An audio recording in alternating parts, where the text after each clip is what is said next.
Hello students, today we will discuss about combination of cells. ಈಗಾಗಲೇ ನಾವು cell ಬಗ್ಗೆ ತಿಳ್ಕೊಂಡಿದ್ದೀವಿ, internal resistance ಬಗ್ಗೆ ತಿಳ್ಕೊಂಡಿದ್ದೀವಿ, EMF ಬಗ್ಗೆ ತಿಳ್ಕೊಂಡಿದ್ದೀವಿ. ಆ ಸೆಲ್ಸ್ನ ನಾವು ಕಾಂಬಿನೇಷನ್ದೊಳಗೆ ತಗೋತೀವಿ, ಅಂದರೆ ನಾವು ಪ್ಯಾರಲಲ್ ಕಾಂಬಿನೇಷನ್ ಮತ್ತು ಸೀರೀಸ್ ಕಾಂಬಿನೇಷನ್ ಈಗಾಗಲೇ ನಾವು ಸ್ಟಡಿ ಮಾಡಿದ್ದೀವಿ. ರೆಸಿಸ್ಟರ್ಸ್ನ ನಾವು ಕಾಂಬಿನೇಷನ್ ಮಾಡಿದ್ವಿ, ನಂತರದಲ್ಲಿ ಕೆಪಾಸಿಟರ್ಸ್ನ ನಾವು ಕಾಂಬಿನೇಷನ್ ಮಾಡಿದ್ವಿ. ಅದೇ ರೀತಿ ಇಲ್ಲಿ ನಾವು ಟೂ ಸೆಲ್ಸ್ನ ತಗೊಂಡಿದ್ದೀವಿ, ಟೂ ಸೆಲ್ಸ್ನ ನಾವು ಸಿರೀಸ್ ಆಗಿ ಕನೆಕ್ಟ್ ಮಾಡ್ತೀವಿ, ಅಂದರೆ ಟೂ ಸೆಲ್ಸ್ ಇನ್ ಸಿರೀಸ್ ಅಂತ ತಗೋತೀವಿ.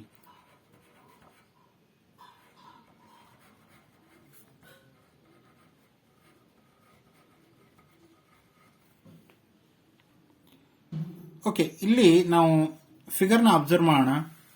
ಅಬ್ಸರ್ವ್ ಮಾಡಿದರೆ ಇಲ್ಲಿ ನಾವು ಟೂ ಸೆಲ್ಸ್ನ ತಗೊಂಡಿದ್ದೀವಿ. ಎರಡು ಸೆಲ್ಗಳನ್ನು ನಾವು ಏನು ಮಾಡಿದ್ದೀವಿ, ಸಿರೀಸ್ ಆಗಿ ಕಾಂಬಿನೇಷನ್ ಮಾಡಿದ್ದೀವಿ. ಇಲ್ಲಿ ಸೆಲ್ 1 ನಾವು ಇಲ್ಲಿ ಕನೆಕ್ಟ್ ಮಾಡಿದ್ದೀವಿ, ಸೆಲ್ 2ನ ಕನೆಕ್ಟ್ ಮಾಡಿದ್ದೀವಿ. ಎರಡನ್ನೂ ನೋಡ್ರಿ, ನಾವು ಸೆಲ್ನ ಡಿನೋಟ್ ಮಾಡಬೇಕಾದ್ರೆ ಈ ಥರ ಡಿನೋಟ್ ಮಾಡ್ತೀವಿ ಸರ್ಕ್ಯೂಟ್ ಸಿಂಬಾಲ್ದೊಳಗೆ. ಇಲ್ಲಿ ಇದನ್ನು ಪಾಸಿಟಿವ್ ಟರ್ಮಿನಲ್ ಅನ್ಕೊಂಡಿದ್ದೀವಿ, ಇದನ್ನು ನೆಗೆಟಿವ್ ಟರ್ಮಿನಲ್ ಅನ್ಕೊಂಡಿದ್ದೀವಿ. Positive terminal, negative terminal. Series combination ಅಂದ್ರೆ ಏನು? ಸಿರೀಸ್ ಕಾಂಬಿನೇಷನ್ ಅಂದ್ರೆ ಇಲ್ಲಿ negative terminal of one cell is connected to the positive terminal of the other ಅಂತ ಹೇಳ್ತೀವಿ. ಇದನ್ನ ನಾವು ಸಿರೀಸ್ ಕಾಂಬಿನೇಷನ್ ಅಂತ ಹೇಳ್ತೀವಿ. ಓಕೆ, ಇಲ್ಲಿ EMF of a first cell is E1, EMF of a second cell is E2. Then current through the circuit is I. ಇಲ್ಲಿ I ನ ನಾವು ಕರೆಂಟ್ ಅಂತ ತಗೊಂಡಿದ್ದೀವಿ. ನಂತರದಲ್ಲಿ ಇಲ್ಲಿ ಪೊಟೆನ್ಷಿಯಲ್ಸ್ ನ ತಗೊಂಡಿದ್ದೀವಿ. ನೆನಪಿರ್ಲಿ, ಸಿರೀಸ್ ಕಾಂಬಿನೇಷನ್ ದೊಳಗ ಕರೆಂಟ್ ಏನಿರ್ತದ ಸೇಮ್ ಇರ್ತದ, ಪೊಟೆನ್ಷಿಯಲ್ ಏನಿರ್ತದ ಡಿಫ್ರೆಂಟ್ ಇರ್ತದ. ಎಲೆಕ್ಟ್ರಿಕ್ ಪೊಟೆನ್ಷಿಯಲ್ ಏನಿರ್ತದ ಡಿಫರೆಂಟ್ ಇರ್ತದ, different.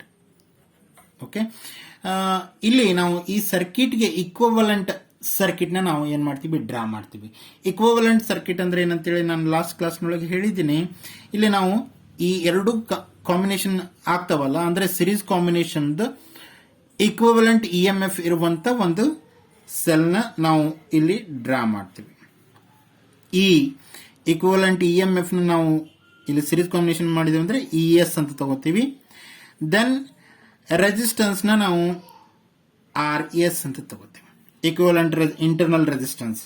Okay, current through this circuit ಏನಾಗ್ತದ, I ಆಗ್ತದ. ಓಕೆ, ಇಲ್ಲಿ ಇದನ್ನ ನಾವು ಫಿಗರ್ 1 ಅನ್ಕೊಳ್ಳೋಣ, ಇದನ್ನ figure 2 ಅನ್ಕೊಳ್ಳೋಣ.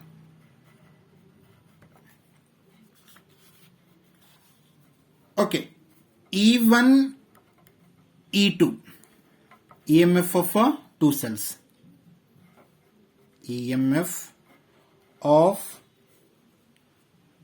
two cells. Then R1 and R2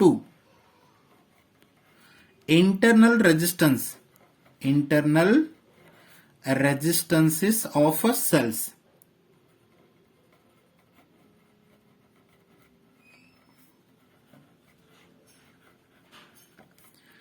Then VA, VB and VC are the potentials at a point A, B and C. Electric potentials at points A, B and C.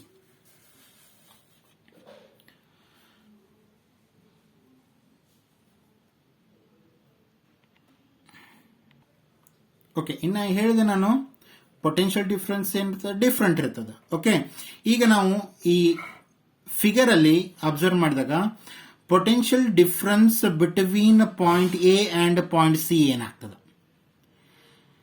ಇಲ್ಲಿ 3 points ನ consider ಮಾಡಿದ್ವಿ, point A, point B, point C. Potential difference between point A and point C ನಾವು ತಗೋಬೇಕಾದ್ರೆ ಏನ್ ಮಾಡ್ತೀವಿ, ಇಲ್ಲಿ potential difference between point A and point B and point B and point C ಎರಡನ್ನೂ ನಾವು ಏನ್ ಮಾಡ್ತೀವಿ, ಆಡ್ ಮಾಡ್ತೀವಿ. ನೋಡೋಣ ಒಂದೊಂದಾಗಿ. ಪೊಟೆನ್ಷಿಯಲ್ ಡಿಫರೆನ್ಸ್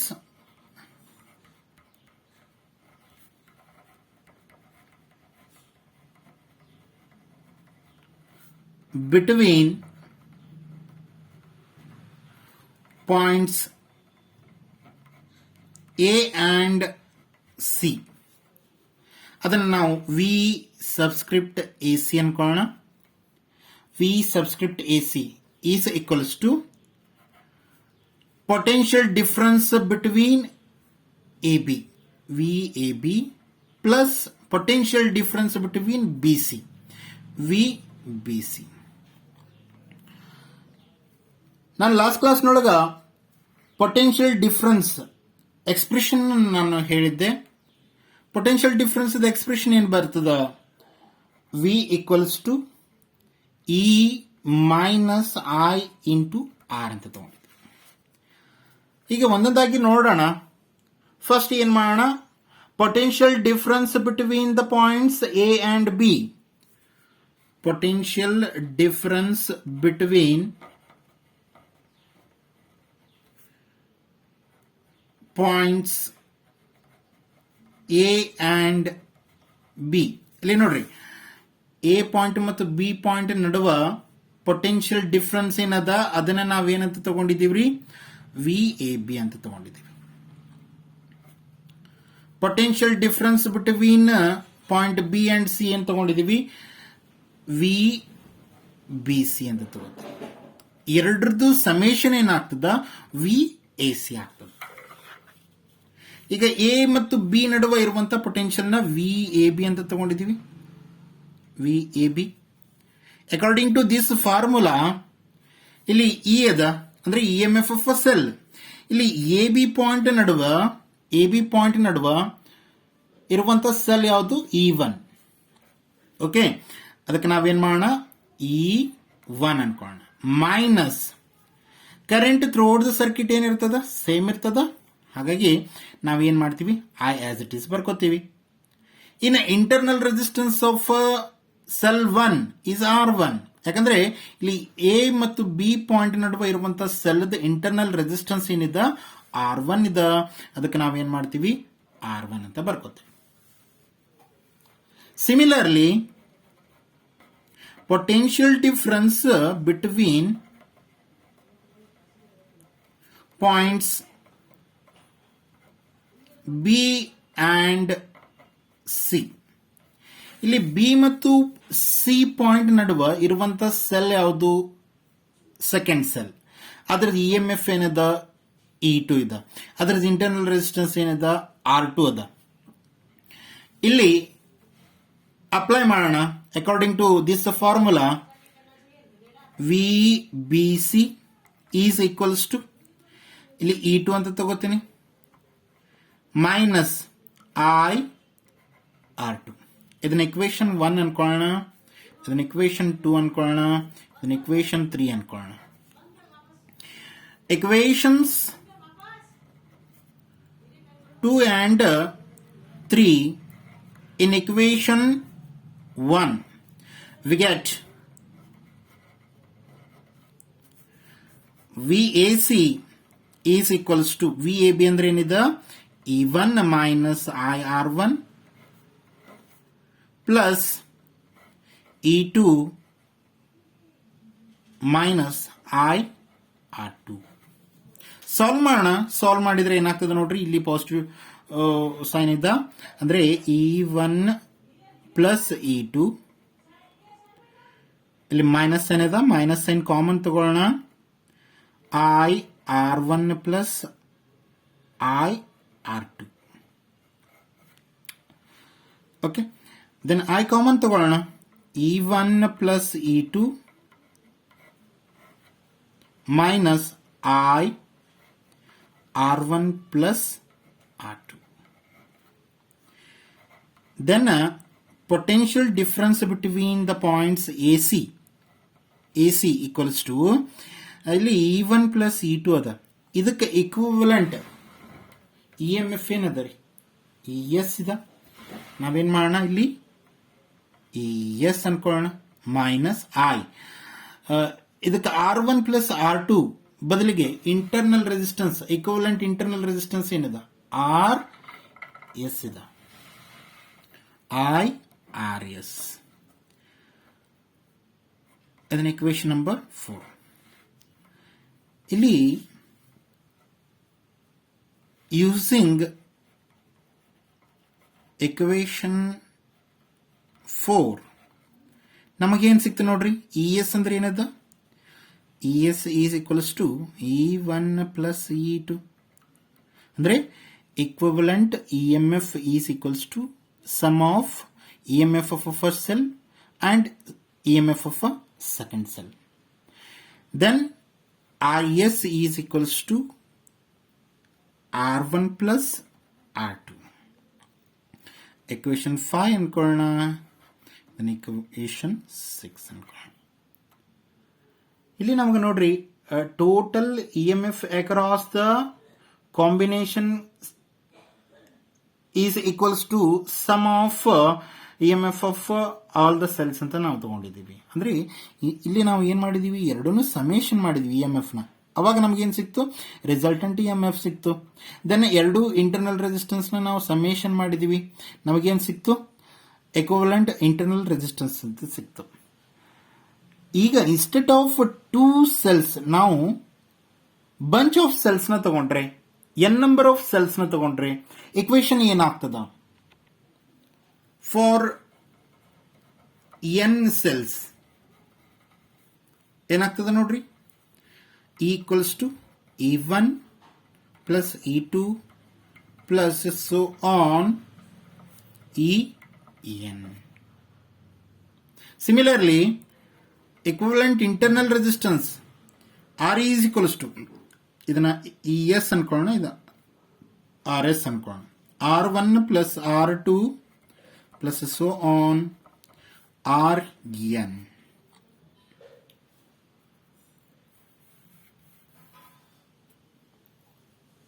ಇಲ್ಲಿ n ಐಡೆಂಟಿಕಲ್ ಸೆಲ್ಸ್ ಇದ್ರೆ, ಫಾರ್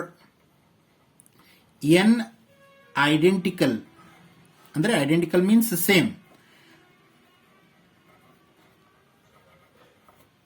n ಐಡೆಂಟಿಕಲ್ ಸೆಲ್ಸ್ ಇದ್ರೆ ಏನಾಗ್ತದ ಅಂದ್ರೆ ಇಲ್ಲಿ ES is equals to En into E ಆಗ್ತದೆ.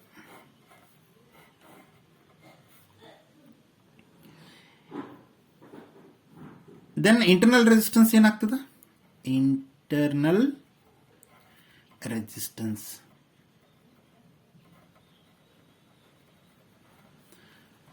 RS is equals to N into R. ಇಲ್ಲಿ R ಅಂದ್ರೆ common value of internal resistance. Okay, ಈಗ ನಾವು 2 cells ನ ಪ್ಯಾರಲಲ್ ಕಾಂಬಿನೇಷನ್ ಮಾಡಿದೀವಿ. ಪ್ಯಾರಲಲ್ ಕಾಂಬಿನೇಷನ್ ಅಂದ್ರೆ ಏನು, number of cells connected between 2 points. In other words, positive terminals of cells is connected to the one end and a negative terminal of cells is connected to the another end. ಈಗ ನಾವು ಏನು ಮಾಡಿದೀವ್ರಿ, positive terminals ನ ಒಂದು terminal ಕೊಟ್ಟಿದ್ದೀವಿ, negative terminals ನ ಇನ್ನೊಂದು terminal ಕೊಟ್ಟಿದ್ದೀವಿ. Okay, ಇಲ್ಲಿ ಈ ಕಾಂಬಿನೇಷನ್ಗೆ ನಾವೇನಂತ ಕರಿತೀವಿ, ಪ್ಯಾರಲಲ್ ಕಾಂಬಿನೇಷನ್ ಅಂತ ಹೇಳ್ತೇವೆ. ಇದಕ್ಕೆ ಇಕ್ವಿವೆಲೆಂಟ್ ಸರ್ಕ್ಯೂಟ್ ಅನ್ನು ನಾವು ಇಲ್ಲಿ ಡ್ರಾ ಮಾಡಿದೀವಿ. ಇದನ್ನ total EMF or resultant EMF ನ ನಾವು EP ಅಂತ ತಗೊಂಡಿದೀವಿ. P ಅಂದ್ರೆ ಇಲ್ಲಿ parallel, combination of cells in parallel. ಇಲ್ಲಿ R1 ಮತ್ತು R2 ನ ನಾವು ಇಂಟರ್ನಲ್ ರೆಸಿಸ್ಟೆನ್ಸಸ್ ಅಂತ ತಗೊಂತೀವಿ. Internal resistance of a first cell is R1, internal resistance of a second cell is R2. Then ಇಲ್ಲಿ ಕರೆಂಟ್ ಡಿಫ್ರೆಂಟ್ ಇರ್ತದ ನೋಡ್ರಿ, ಪ್ಯಾರಲಲ್ ಕಾಂಬಿನೇಷನ್ ದೊಳಗ ಪೊಟೆನ್ಷಿಯಲ್ ಏನಿರ್ತದ ಸೇಮ್ ಇರ್ತದ, ದೆನ್ ಕರೆಂಟ್ ಏನಿರ್ತದ ಡಿಫರೆಂಟ್ ಇರ್ತದ. ಓಕೆ, ಇಲ್ಲಿ ನಾವು ಯಾವ ರೀತಿ ತಗೋತೀವಿ, E1 ಮತ್ತು E2 ನ ನಾವೇನಂತ ತಗೊಂಡಿದೀವಿ, EMF of 2 cells, EMF of EMFs of cells. Then R1 and R2, internal resistances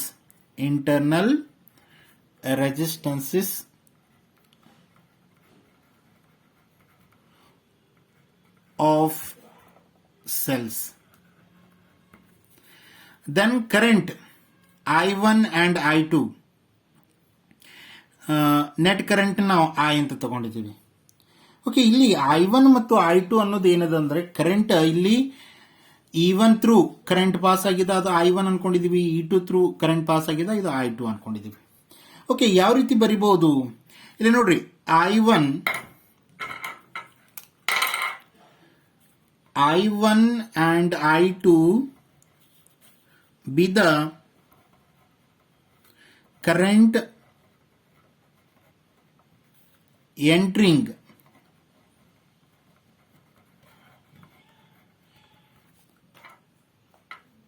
the point A is equal to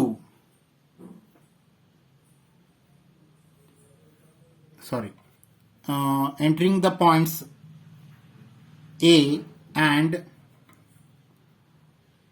I be the current leaving the point A.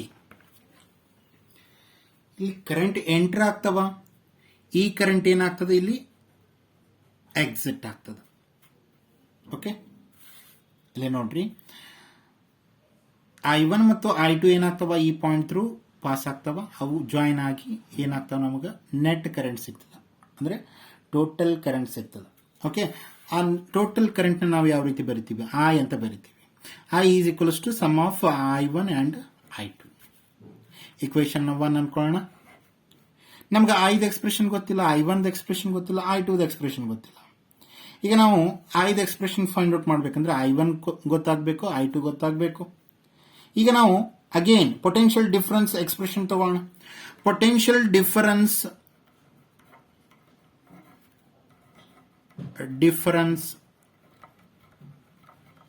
across the terminal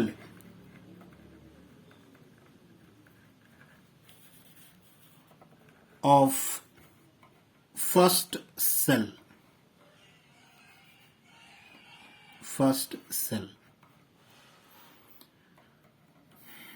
ಏನದ ರೀ formula? V ಅದ, V equals to E1 minus I1. I1 R1, ಯಾಕಂದ್ರೆ current different ಇರ್ತದೆ. E1 minus I1 R1. Okay, then ನಮಗೇನ್ ಬೇಕಾಗಿದೆ? I1 ಬೇಕಾಗಿದೆ. I1 ಬೇಕಾಗಿದೆ ಅಂದ್ರೆ ನಾವೇನ್ ಮಾಡ್ಬೋದು, ಇದನ್ನ ಇಕ್ವೇಶನ್ ಸಾಲ್ವ್ ಮಾಡೋಣ.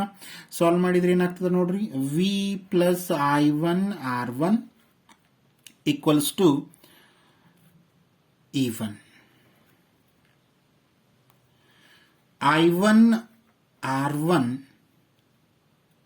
equals to E1 minus V. Therefore, I1 equals to E1 minus V divided by R1. Call it equation number 2. Equation ಗೊತ್ತಿದೆ ನಿಮ್ಗೆ, because V equals to E minus IR. ಈ ಇಕ್ವೇಶನ್ ಅಪ್ಲೈ ಮಾಡಿದಾಗ V ಏನಿದೆ ಇಲ್ಲಿ same ಇದೆ. E1 EMF of first cell, then I1 ಅಂತ ತಗೊಂಡಿದೆ, then R1.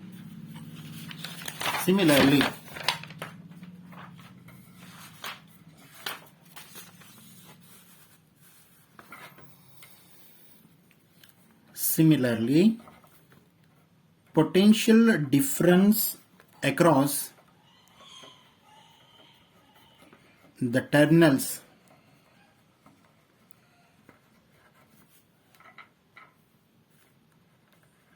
of the second cell is V equals to, ಇಲ್ಲಿ ಸೆಕೆಂಡ್ ಸೆಲ್ ತಗೊಂಡಿದ್ದೀವಿ, ಸೆಕೆಂಡ್ ಸೆಲ್ ಅಂದರೆ E2 ಅಂತ ತಗೋಬೇಕು, minus current through the second cell I2, internal resistance of a second cell R2. Solve ಮಾಡೋಣ.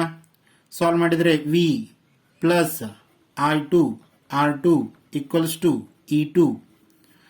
Then V ಕಡೆ ತಗೊಳ್ರಿ, I2 R2 equals to E2 minus V. Therefore, I2 equals to ಏನಾಯಿತು, E2 minus V divided by R2. Call it equation number 3. Equations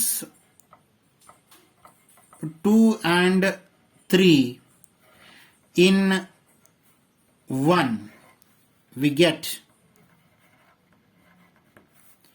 I equals to E1 minus V divided by R1 plus E2 minus V divided by R2. Solve ಮಾಡ್ರಿ. Solve ಮಾಡಿದ್ರೆ ಏನಾಗ್ತದೆ, ಇದು LCM ಏನಾಗ್ತದೆ, R1 R2, ಇದು ಏನಾಗ್ತದೆ ನೋಡ್ರಿ, E1 R2 minus VR2 plus E2 R1 minus VR1.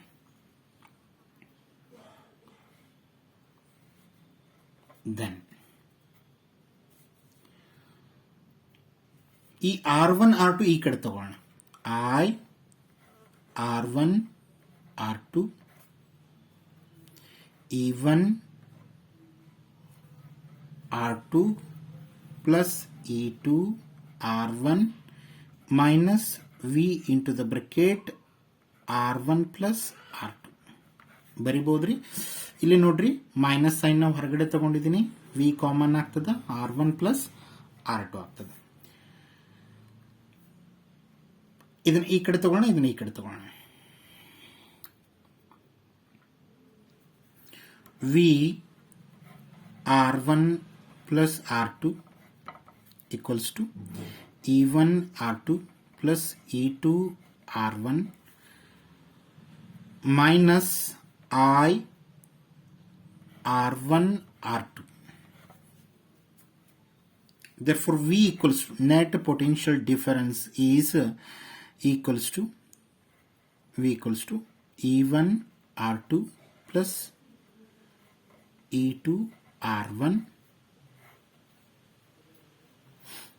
divided by R1 plus R2 minus I R1 R2 divided by R1 plus R2. ಇಲ್ಲಿ ನೋಡ್ರಿ, ಈಗಾಗಲೇ ನಾವು ಪೊಟೆನ್ಷಿಯಲ್ ಡಿಫರೆನ್ಸ್ ಇದ್ದು ಫಾರ್ಮುಲಾ ನೋಡಿದ್ದೀವಿ. V equals to ER minus IR ಅದ. ಅದಕ್ಕೆ ಇದು ನಾವು ಕಂಪೇರ್ ಮಾಡೋಣ. ಕಂಪೇರ್ ಮಾಡಿದರೆ equivalent equation ಏನು ಬರ್ತದ?